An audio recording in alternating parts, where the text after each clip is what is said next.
ज्ञानाचा काळोख होता जळमटे अडाणीपणाची, ज्ञानाचा काळोख होता जळमटे अडाणीपणाची, व्यथा निराळीच होती स्त्रियाच्या जीवनाची, व्यथा निराळीच होती स्त्रियाच्या जीवनाची.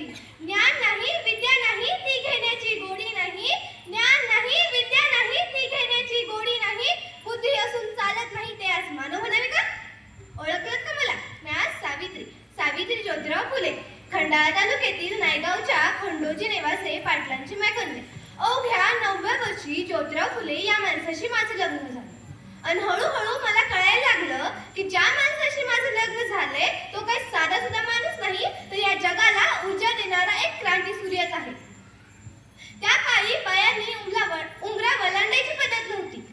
बाईच्या जातीनं कसं आपण बरं, आपलं घर बरं आणि घरातील माणसं.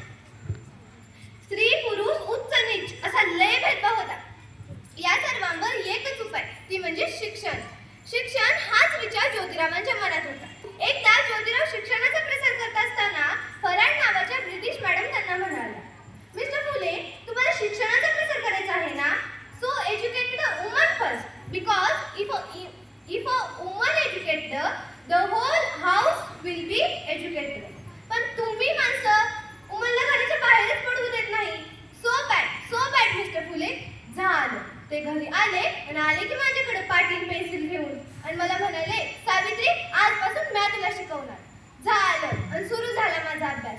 काना, मात्रा, वेलांटी, आकार, उकार, बेकबे, बेदुनिचार, बेत्रिक 6 हा ज्यास. मी लिहायला शिकले, वाचायला शिकले आणि काव्यही रचू लागले. अशातच 1 जानेवारी 1848 आम्ही भिडेवाड्यात पहिली शाळा काढली.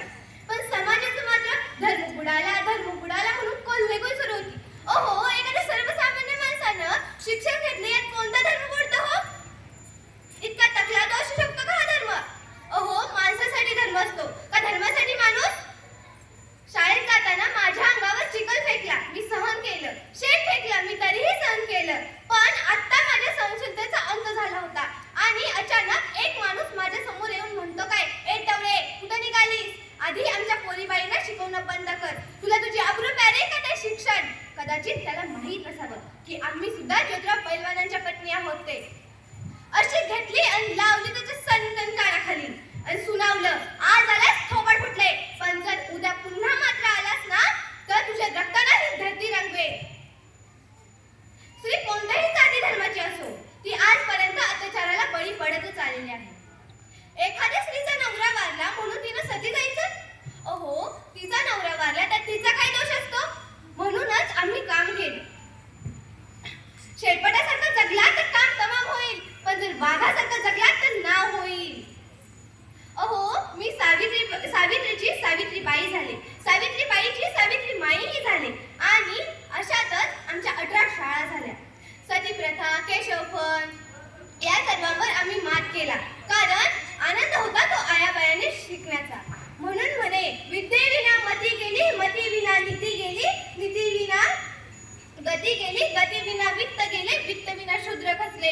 इतके अनर्थ एका विद्येने केले. म्हणूनच मुलींना वाचवा, मुलींना शिकवा आणि या देशाची साक्षरता वाढवा.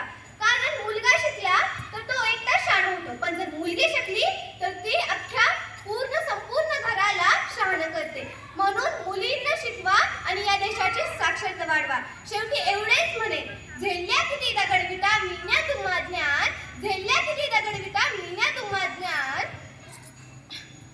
हटले नाही ध्येयापासून जरी फेकली अंगावर घाण, हटले नाही ध्येयापासून जरी फेकली अंगावर घाण. होय, मी सावित्रीबाई फुलेच बोलते. धन्यवाद.